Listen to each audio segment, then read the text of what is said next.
ತಕ್ಕಂಥವ್ರು ಯಾವ ತೀರ್ಪು ಕೊಡ್ತಾರೆ ಈಗ ಅಂತೇಳಿ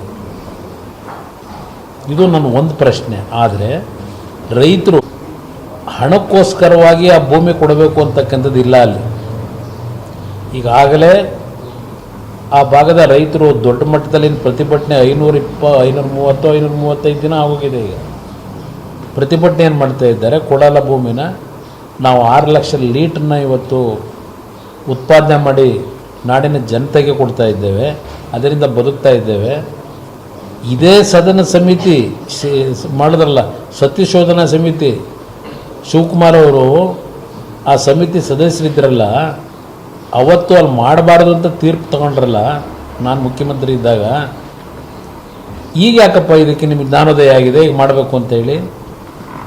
ಅವತ್ತು ರೈತರು ತೆಂಗಿನ ಗಿಡ ಇದೆ, 1 ಲಕ್ಷ ತೆಂಗಿನ ಗಿಡ, ಏನೋ ಮಾವಿನ ಗಿಡ, ಹುಣಸೆ ಗಿಡ, ಇದೆಲ್ಲ ಅವತ್ತು ಕೊಟ್ಟಿದ್ದೀರಲ್ಲ ತೀರ್ಪು. ಇಲ್ಲಿ ಯಾವುದು ಯೋಜನೆ ಬರಬಾರ್ದು ಅಂತೇಳಿ.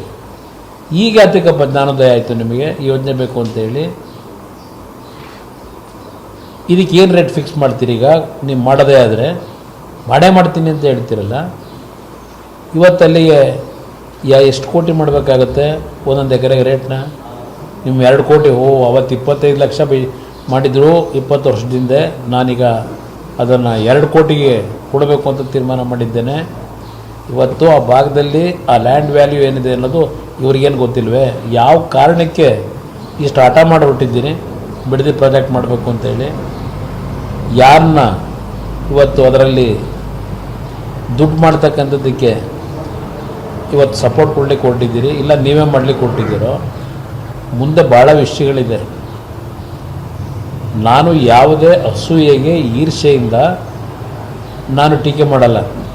ಒಬ್ಬ ವಿರೋಧ ಪಕ್ಷದಲ್ಲಿ ಏನಿದ್ದೆ ನಾನೊಂದು ಪಕ್ಷದ ಅಧ್ಯಕ್ಷ ಏನಿದ್ದೇನೆ, ಈ ರಾಜ್ಯದಲ್ಲಿ ಅನ್ಯಾಯಗಳಾದಾಗ, ಸರ್ಕಾರ ತಪ್ಪು ದಾರಿಗೆ ಹೋದಾಗ, ಸರ್ಕಾರ ನಡೆಸ್ತಕ್ಕಂಥವ್ರು ತಪ್ಪು ಹೆಜ್ಜೆ ಇಟ್ಟಾಗ ಅದನ್ನು ಎತ್ತಿ ಹಿಡಿಯತಕ್ಕಂಥದ್ದು ನನ್ನ ಕೆಲಸ. ನೀವು ಕಾನೂನು ಬಾಹಿರವಾಗಿ ಲೂಟಿಗೆ ಆಸ್ಪದ ಕೊಡ್ತಕ್ಕಂಥದ್ದನ್ನು ನೋಡ್ಕೊಂಡು ನಾನು ಮೌನಕ್ಕೆ ಶರಣಾಗಿರ್ಬೇಕಾ? ನಾನು ನಾಡಿನ ಜನತೆಗೆ ಹೇಳ್ತಕ್ಕಂಥದ್ದು, ಈಗಿನ ಸರ್ಕಾರ ನಿಜಕ್ಕೂ ಪ್ರಾಮಾಣಿಕವಾಗಿ ಕೆಲಸ ಮಾಡಿದ್ರೆ ಓಪನ್ ಹಾರ್ಟೆಡ್ಲಿ ನಾನು ಬೆಂಬಲ ಕೊಡ್ತೀನಿ. ಯಾವುದೇ ರೀತಿ ಇಲ್ಲಿ ಅಸೂಯೆಯಿಂದ ನಾನೇನೋ ಟೀಕೆ ಮಾಡ್ತೀನಿ ಅಂತಕ್ಕಂಥದ್ದು ನಾಡಿನ ಜನತೆ ಇವತ್ತು ತೀರ್ಮಾನಕ್ಕೆ ಬರಬೇಡಿ. ಇವತ್ತು ಹಲವಾರು ಭಾಗದಲ್ಲಿ ಉದ್ಯೋಗದ ಸಮಸ್ಯೆ ಇದೆ ನಿಜ. ಇವತ್ತು ಆಗಬೇಕಾಗಿರೋದು ಹಲವಾರು ಬೆಂಗಳೂರು ನಗರದಿಂದ 100-200 ಕಿಲೋಮೀಟರ್ ದೂರದಲ್ಲಿರ್ತಕ್ಕಂಥ ಜಿಲ್ಲಾ ಕೇಂದ್ರಗಳಿದ್ದಾವಲ್ಲ, ಉತ್ತರ ಕರ್ನಾಟಕದ ಭಾಗದಲ್ಲಿ ಗುಳೆ ಹೋಗ್ತಾ ಇದ್ದಾರೆ. ಮನೆ ಬೀಗ ಹಾಕಿ ಇವತ್ತು ಯಾವುದೇ ಬೆಳೆ ಬೆಳೀಲಿಕ್ಕಾಗದೆ.